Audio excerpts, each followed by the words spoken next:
एक कलाकार के लिए ऑडियंस भगवान होते हैं और एक कलाकार अपने ऑडियंस के खिलाफ कभी जा नहीं सकता, क्योंकि आप ही हमारी संपत्ति हैं।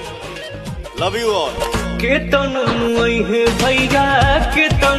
किसी को दिल में बसाना होना तो मंदिर की जरूरत नहीं पड़ती है, मंदिर दिल में है।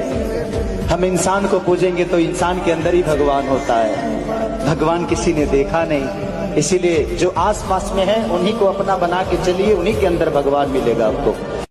ये पवन कितना भी थका रहे, किसी भी दायरे में रहे, मूड में रहे, बट अपने भाइयों के बीच में खड़ा होता है और एक बार जो ऐसे करता है।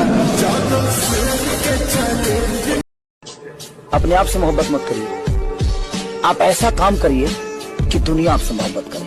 जीत यही है आपकी, इससे बड़ा जीत कुछ नहीं है, क्योंकि आप खुद पे काम करिए, ये पूरी दुनिया आपको अपना बना